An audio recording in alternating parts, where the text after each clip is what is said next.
기도하겠습니다. 하나님 감사합니다. 오늘도 우리에게 말씀하여 주시고 우리 심령이, 우리 중심이, 우리 온몸이 하나님 말씀 앞에 겸손히 무릎 꿇고 그 말씀을 순종하며 그 말씀대로 하나님 이 한 주간도 살아가며 그 말씀을 통해서 능력을 받는 한 주가 되기를 소원합니다. 이 예배에 하나님이 임하셔서 하나님의 영광이 드러나며 하나님께서 이 사랑하는 백성들에게 주시고자 하는 하늘의 축복을 마음껏 부어주시기를 간절히 소망합니다. 하나님 이름만이 높임을 받으소서. 예수님 이름으로 기도합니다. 아멘. 오늘 말씀은 마가복음 10장 17절로 22절, 마가복음 10장 17절로 22절 말씀입니다. 우리 한번 다 같이 교독하도록 하겠습니다. 예수께서 길에 나가실 새 한 사람이 달려와서 꿇어 앉아 묻자오되, 선한 선생님이여, 내가 무엇을 하여야 영생을 얻으리이까? 예수께서 이르시되, 내가 어찌하여 너를 선하다 일컫느냐?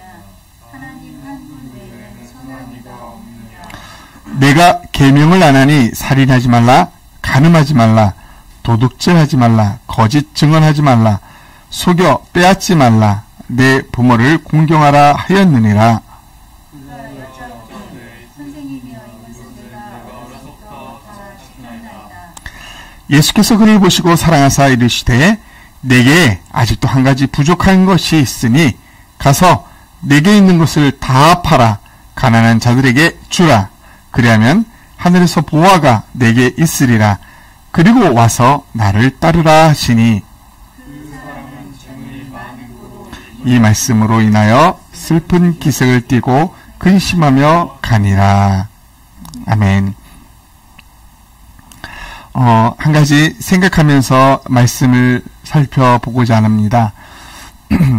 어떤 아빠에게 아주 귀엽고 예쁜 어린 딸이 있습니다.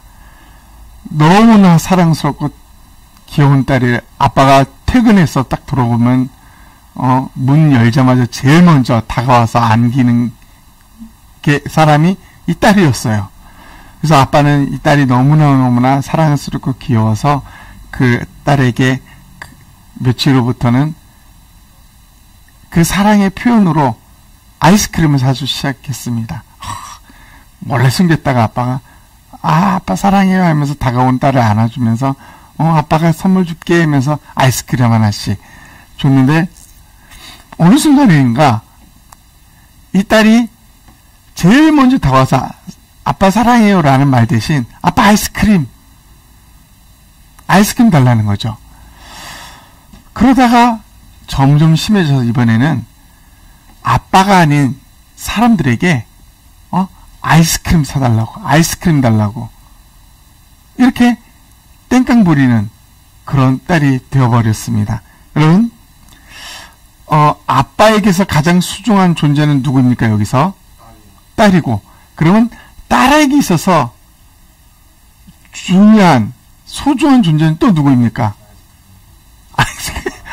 아빠야, 아빠입니다. 그렇다면 아이스크림이 없었을 때는 아빠와 딸은 엄청 좋은 관계였어요. 근데 아이스크림이라는 선물이 생기고 나서부터 이상하게 변했죠. 결과가 어떻게 됐어요? 아빠와 딸은 이상하게 이전과 달라진 모습을 보게 됩니다. 그러면 아빠가 딸에게 해야 될 일이 뭐겠습니까? 이전으로 돌리기 위해서, 아빠와 딸의 관계를 이전으로 돌리기 위해서 아빠가 할 수 있는 일이 무엇이겠습니까? 네? 이제 아이스크림 무조건 안 사주는 걸까요? 딸에게 아빠가 얼마나 소중한가, 또 아빠에게 너는 얼마나 소중한가를 알려주는 게, 이게 중요하겠죠. 자, 오늘 본문에서 보면은 이런 비슷한 일들을 예수님과 한 부자 청년과의 대화 속에서 나오게 됩니다. 이 마가복음 10장에 나오는 이 부자 청년은 마태복음 19장에도 나오고 또 누가복음 18장에도 나옵니다. 부자 청년 혹은 부자 관원 이렇게 나누어서 불리는데 한마디로 말하면 이 청년은 청년이었어. 청년이었고 부자였고 관원이었다라고 우리는 알 수 있는 거죠. 게다가 이 사람은 어떤 사람은 날 때부터 철저하게 신앙생활을 지켜와가지고 십계명 나 그거 어릴 때부터 철저히 지켰습니다라고 본문은 그렇게 말해요. 그러니까 이 청년을 보면은 마치 우리는 법 없이도 살 수 있는 사람이다라고 모두에게 인정받을 만한 신앙을 가지고 있는 사람이었다라고 결론 지을 수 있죠. 근데 그 사람에게 오늘 예수님은 대화 속에서 너 다 했다고 하고 다 했다고 주장하는 그에게 너는 한 가지가 부족하다. 한 가지가 부족하다라고 말합니다. 그 한 가지가 무엇일까요? 그러니까 이 말은 오늘날 신앙생활을 열심히 잘하고 있는, 그래서 많은 사람의 칭찬을 받고 있는 어떤 집사님, 권사님, 장로님에게 동일하게 하는 말과 같습니다. 너에게 한 가지 부족한 것이 있다. 오늘은 그 한 가지 부족한 것이 무엇인지를 분명히 우리가 발견하고, 만약 나에게 예수님께서 이런 동일한 말을 한다면 나는 어떻게 해야 될지를 좀 살펴보려고 합니다. 먼저 우리는 이 부자 청년이 어떤 사람인지를 잠시 살펴보기를 원합니다. 부자 청년은 남보다 탁월한 신앙의 열정과 뜨거움이 있던 자다라고 판단할 수 있습니다. 왜요? 그 당시에는 유대인들은 예수님을 싫어했어요. 유대교를 믿는 사람은 다 싫어했어요. 예수님이 자꾸 유대인, 바리새인, 서기관, 율법학자, 제사장들 이런 사람들을 막 안 좋은 쪽으로 얘기하다 보니까 싫어하게 되죠. 그렇다면 이 부자였으며 관원이었으며 유대교 어릴 때부터 철저히 지켜왔던 이 사람은 그 동료들, 그 마을 사람들, 자기가 아는 모든 사람들에게 저는 철저히 유대인이고 저 사람은 믿을 만한 사람이라고 한 그 사람이 예수님 앞에 나가서 예수님과 대화 나눈다. 이거는 생각할 수 없는 일이에요. 근데 이 청년은 밝은 대낮에 길에 가는 예수님 앞에 무릎을 꿇고 앉아서 질문을 합니다. 이 사실로 뭘 볼 수 있어요? 그는 다른 사람들의 눈을 의식하지 않을 정도로, 아니 어떻게 보면 그들이 의식하고 그들이 비난을 감수하고 예수님 앞에 나갔다는 거죠. 그만큼 뭐예요? 신앙의 그 열정과 뜨거움이 이 안에 있었어요. 그리고 그는 예수님 질문할 때 영생을 어떻게 얻습니까? 라고 합니다. 영생을. 그러니까 영생이라는 것을 내가 어떻게 하면 얻을 수 있다라고 이 젊은이는 생각하고 있었다는 것입니다. 영생은 사람이 어떻게 하면 얻을 수 있다. 그리고 우리가 본 바와 같이 이 젊은이는 어렸을 때부터 십계명을 철저하게 지켰던 아주 모든 면에서 모범적인 신앙인이었다라고 볼 수 있다는 것입니다. 전형적인 어릴 때부터 교회에서 철저하게 신앙과 그 열정으로 살아온 그런 성도다, 이렇게 볼 수 있다는 것입니다.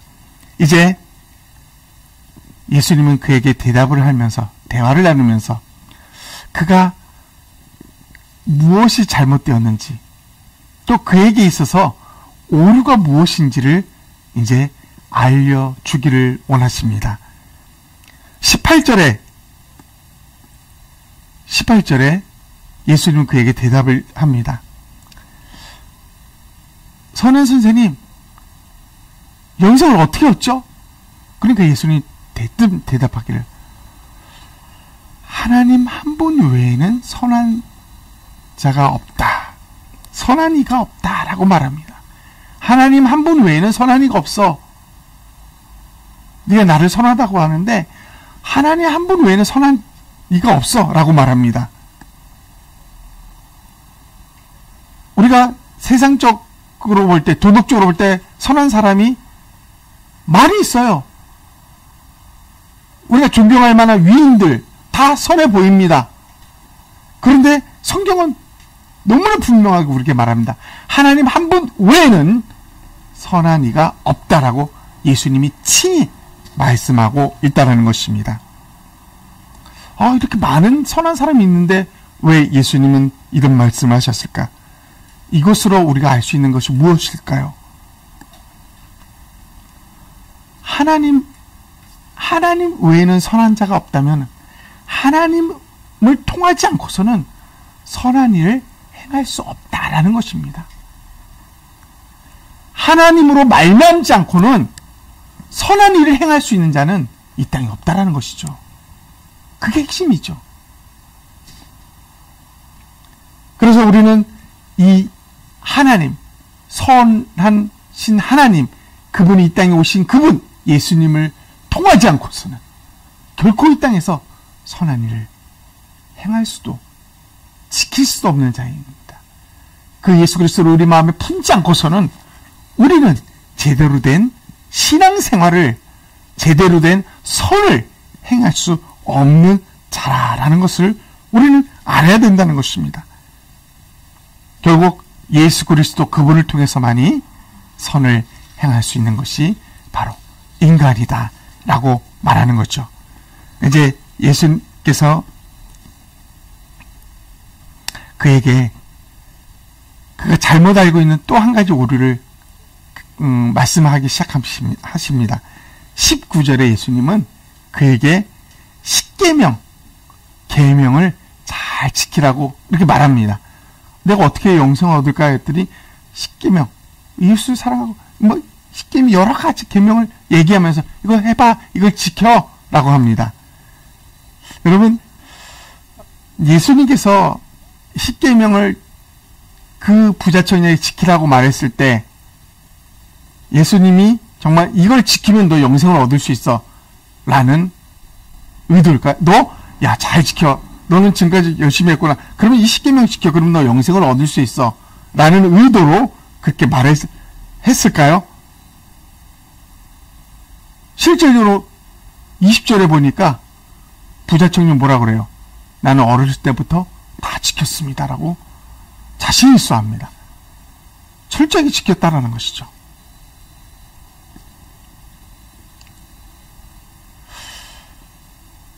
예수님은 이 말씀을 통해서 그가 잘 지켰다라는 칭찬을 해 주시려고 하는 것이 아니라 네가 열심히 지켰지만 너의 힘으로 지킬 수 없는 것이 있었다라는 것을 알려주기를 원했다라는 것입니다. 십계명을 잘 지킬 수 있다고 생각했지, 그런데 그게 사람이 지킬 수 있는 것이 아니란다라는 것을 알려주기를 원했다라는 것입니다. 이 세상 사람 중에는 십계명을 지킬 수 있는 그런 존재, 그런 사람이 없다라는 것을 알려주기를 원했어요. 그래서 야, 너 십계명 지켜봐. 그랬더니 이 청년은 나 다 지켰어요 라고 오히려 자신이 이런 사람입니다 라고 드러내고 나타냅니다.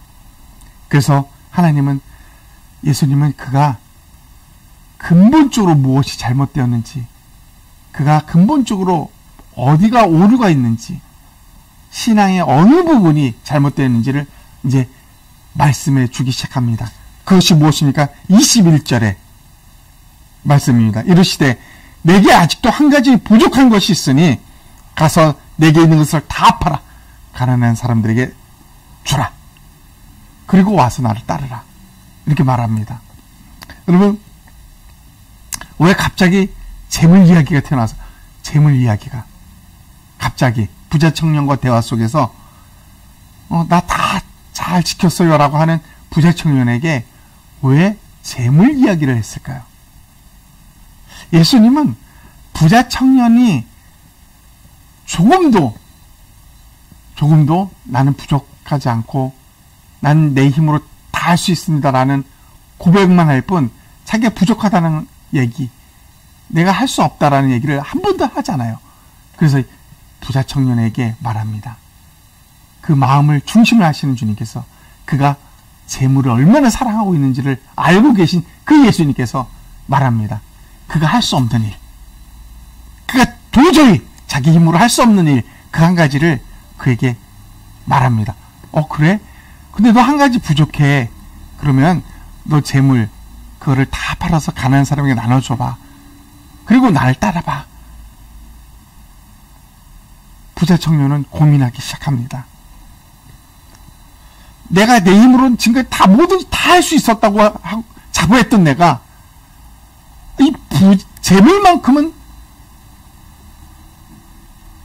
가난한 사람에게 나눠줄 수 있는 여유와 마음이 없어요.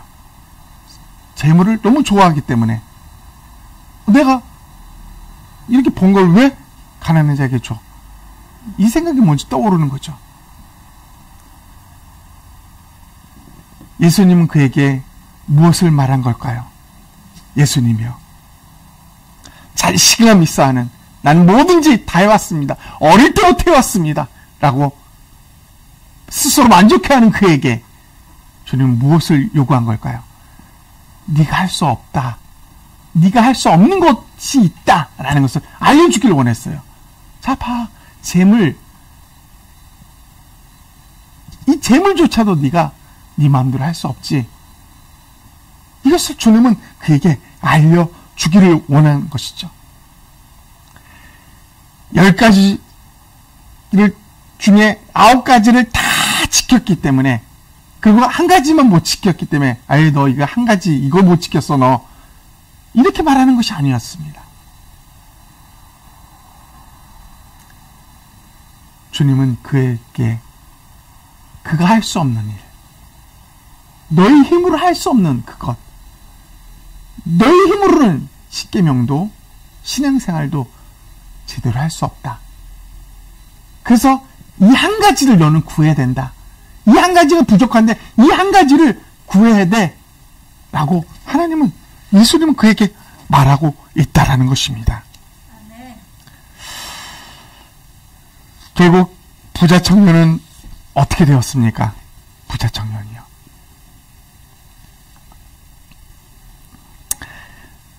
22절을 보니 부자 청년은 어떤 결론으로 맺게 됩니까? 슬픈 기색을 하면서 근심하며 예수님을 떠나게 됩니다. 슬픈 기색을 하고 근심을 속에서 예수님을 떠난다. 여러분, 우리는 예수님께서 그 부자 청년을 어떤 마음으로 대하시고 어떤 마음으로 대화를 나누셨는지를 22절에 나와 있어요. 22절에 이런 말이에요.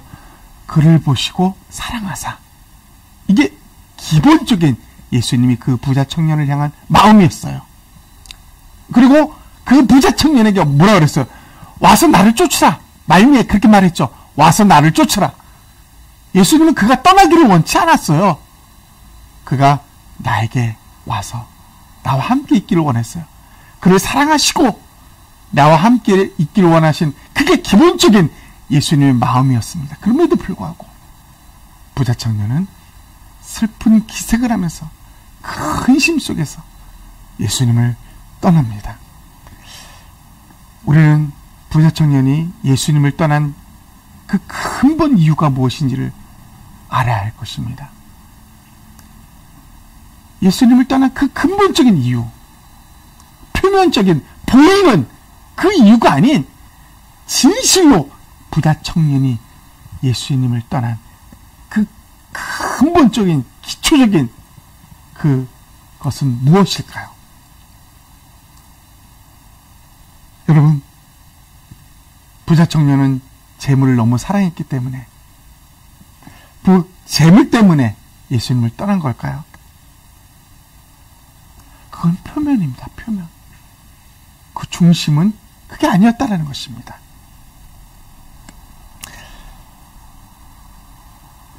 부자 청년을 향한 마음, 그리고 부자 청년의 마음, 우리가 초기에 처음에 이와를 때 아빠와 딸의 관계 속에서 아이스크림을 깨진 아빠와 딸의 관계, 무엇이 근본적인 원인이었습니까? 근본적인 원인. 아이스크림은 표면적인 것이야. 근본적인 것은 아버지를 사랑하는 마음이 떠나간 거예요. 딸에게서. 여러분, 정말 이 부자 청년이 근본적으로 자기 문제를 파악했다 했을 때 잡았어야 하는 한 가지 부족했다고 했을 때 그 한 가지가 무엇이냐고 하나님 앞에, 예수님 앞에 철저하게 물었다면은 그는 어쩌면 놀라운, 이와는 반대되는 결과를 얻었을 수도 있었을 것입니다. 여러분, 수로보니게 여인에 대해 이야기를 잠깐 살펴보기를 원합니다. 우리 다 함께 마가복음 7장도 한번 살펴보았으면 좋겠습니다. 마가복음 7장 24절부터 마가복음 7장 24절.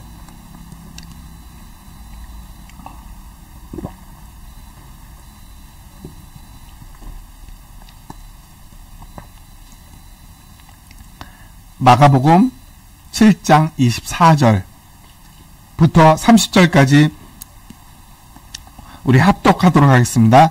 예수께서 일어나사 떠나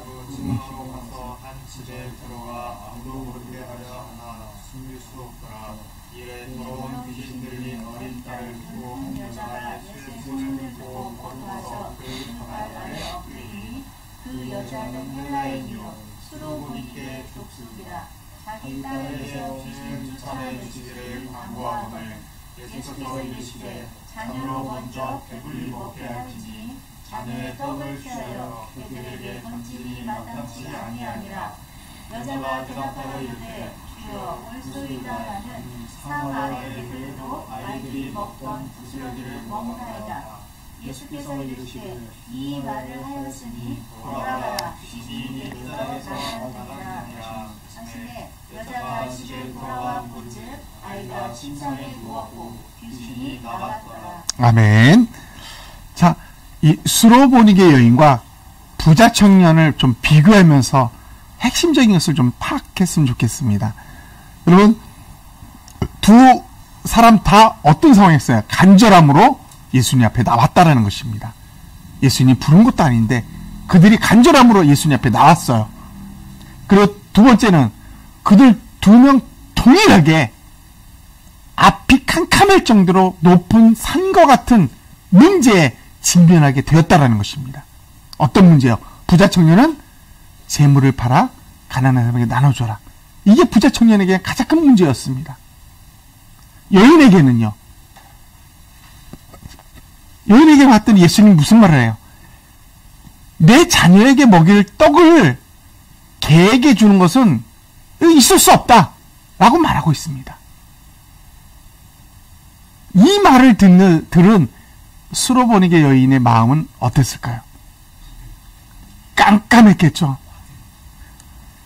좀 욱하는 성질이 있으면 아이 더러워 하면서 내가 너 아니면은 우리 딸 고칠 게 사람이 없겠느냐. 욱하는 사람은 그럴 수도 있었겠죠. 똑같은 상황이었어요. 자기 스스로 해결할 수 없는 엄청난 산과 같은 문제가 놓여 있었다는 것이죠. 그런데 그 문제 앞에 부자 청년은 슬픈 기색을 하고 근심 속에서 예수님을 떠났다라는 것이고, 수로보니게 여인은 놀랍게도 예수님 앞에 그 말이 맞습니다. 수긍했다는 것입니다. 그러면서 이렇게 말합니다. 그렇지만요, 개들도 그 주인의 자녀들의 상에서 떨어지는 부스러기를 먹습니다. 그 부스러기라도 먹게 해주세요. 라고 예수님 앞에 놀랍게 다가갑니다. 더 다가간다는 거죠. 더 자신의 그 강한 의지를 드러냈다는 것이죠. 어떤 의지? 청년에게 없었던, 여인에게는 있었던 그게 무엇이었을까요? 갈망입니다. 예수님 아니면 안 됩니다라는 이 열망이 누구보다도 이 수로보니게 여기에는 그것이 전부였어요. 다른 건 다 필요 없어요. 수모당하고 수치스러운 일들 당하고 이게 하나도 안 보였어요. 오직 예수 그리스도 당신만이 필요합니다. 이것 한 가지였어요. 그러나 부자 청년은 그게 아니었습니다. 당신 아니면 다른 길이 또 있겠죠.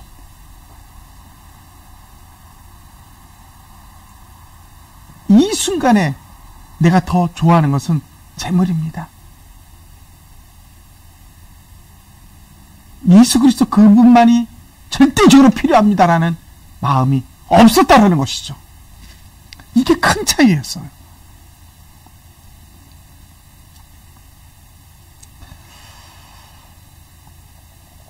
그렇게 슬픈 기색으로 근심하며 떠났던 청년에 비해서 수로보니게 여인은 하나님께서 이제 가봐라. 네 딸이 이제 낫다고 가보라고 합니다. 정말로 귀신은 떠났고 아이가 온전해지게 됩니다. 여기서 절대적으로 필요한 것은 주님, 당신만이 내게 필요합니다. 주님이 아니면 안 됩니다. 저에게는 예수 그리스도 당신만이 필요합니다.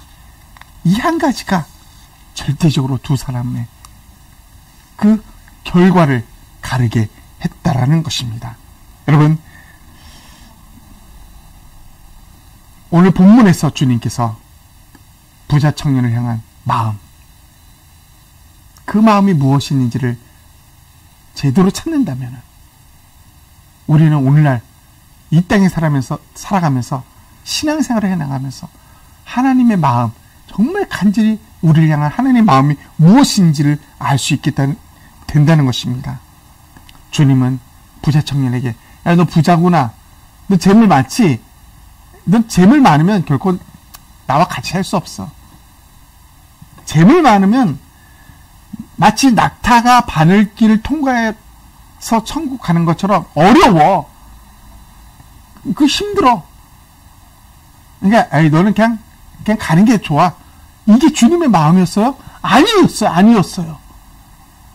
그를 사랑스럽게 봤다고, 그를 사랑했다고 성경은 분명히 말하고 있고요. 넌 와서 나를 따르라고 얼마나 간절하게 그에게 말했는지 모릅니다. 결국 주님은 이 대화를 통해서 부자 청년에게 무엇을 말하고자 했을까요? 청년아, 내가 너를 창조해서 내가 누구보다도 너를 잘 알아.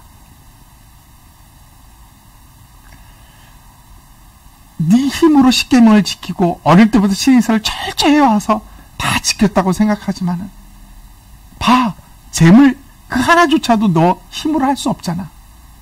네 힘으로 할 수 있는 것은 사실 없다는 것을 너 알아야 돼. 너에게 한 가지 부족한 그것이 무엇인지 알아? 그 한 가지는 어쩌면 너의 전부인 거야.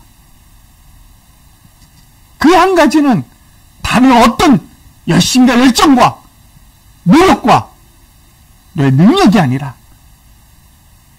바로 예수 그리스도 나뿐이란다. 나만 너에게 있다면, 내가 너와 함께 있다면 너는 네가 할 수 없는 일을 할 수 있게 된단다. 네가 그렇게 어렵고 힘들어하는 일 나와 함께 하면 너는 충분히 할 수 있어. 그러므로 너는 너에게 필요한 그 한 가지, 그것은 바로 나란다. 예수 그리스도 그 한 분을 구해라. 이것이 주님의 그 청년을 향한 이 대화 속에서의 주님의 마음이었다라는 것입니다. 오늘 우리 자신을 좀 살펴봤으면 좋겠습니다. 신앙생활을 잘하고 있다고 생각하는 많은 사람들, 나름대로 괜찮게 한다고 생각하고 있는데 주님은 동일하게 우리에게 말합니다. 한 가지 부족한 게 있어. 그 부족한 것은 바로 예수 그리스도라고 말씀해 주십니다. 우리에게 정말 부족한 것, 신앙생활을 해나가고 교회 생활을 해나가고 있는 우리에게 정말 부족한 그 한 가지는 다른 것이 아닙니다.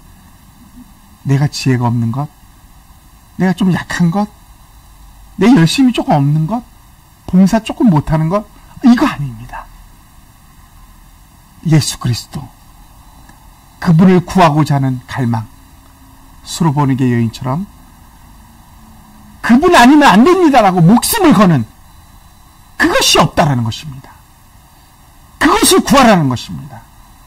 예수 그리스도 그분 아니면, 예수 그리스도 그 한 분 아니면 저는 절망입니다. 저는 아무것도 할 수 없습니다. 제 인생은 끝입니다. 그 한 분만을 구하겠습니다.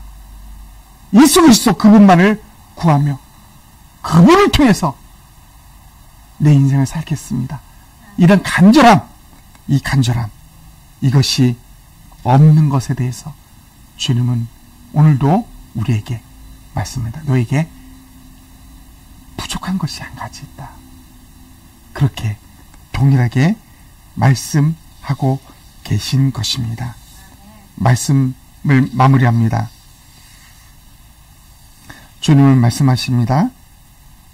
부자 청년에게 하였듯이 우리에게 아주 사랑스러운 눈빛으로, 사랑스러운 말씀으로 우리에게 말씀하십니다. 사랑하는 내 아들아, 내 딸아, 내가 너를 너무나 잘 알고 있단다.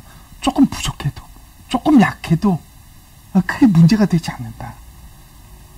아니, 어쩌면 네가 부족하기 때문에, 네가 약하기 때문에, 네 스스로는 아무것도 할 수 없기 때문에 그래서 내가 필요한 거란다. 너는 오직 한 가지, 예수 그리스도 나를 구하지 않겠느냐. 나를 구하는 일에 너의 목숨을 걸 수 있겠느냐 라고 우리에게 동일하게 말씀하고 있다라는 것입니다. 이 예수 그리스도를 우리의 목숨을 걸고 구하는 수로보니게 여인처럼 이것 아니면 안 됩니다라고 구하는 저와 여러분이 되기를 주님의 이름으로 축원합니다. 한번 1분간 우리 한번 뜨겁게 기도하도록 하겠습니다. 하나님 아버지 감사합니다. 오늘 말씀을 통해서 또 우리에게 정말 예수 그리스도 그분 한 분 외에는 우리의 삶에, 우리 인생에, 우리의 신앙생활에 하나님 그분이 빠져서는, 그분이 없이는 아무것도 할 수 없다는 것을 하나님 가르쳐 주신 하나님 감사합니다. 나름대로 열심히 하려고 애를 쓰고 몸부림치지만은 늘 부족하고 연약한 것을 발견합니다. 그럼에도 불구하고 우리의 열심이 우리 신앙의 핵심이 아니라, 우리의 노력이 우리의 삶의 핵심이 아니라, 부족한 그 모습 너무나 잘 알고 있는 예수 그리스도, 나를 창조하신 그 한 분 예수 그리스도, 그분을 구하고 그분만이 내 삶 속에서 무엇이든지 할 수 있음을 고백하며, 그분 아니면 나는 살 수 없습니다라고 고백하며 나아가는 신앙, 이것이 우리에게 부족한 것을 고백합니다. 하나님 아버지, 우리 남은 생에 수로보니게 여인처럼 오직 예수 그리스도 그 한 분만이 나의 모든 것입니다, 나의 전부입니다 라고 고백하며 살아가게 하여 주옵소서. 주님만을 구하며 주 예수 그리스도만을 구하며 살게 하여 주시옵소서. 감사합니다. 주님, 영광을 하나님께 돌립니다. 영광을 하나님께 돌립니다. 예수님의 이름으로 기도합니다. 아멘. 아멘.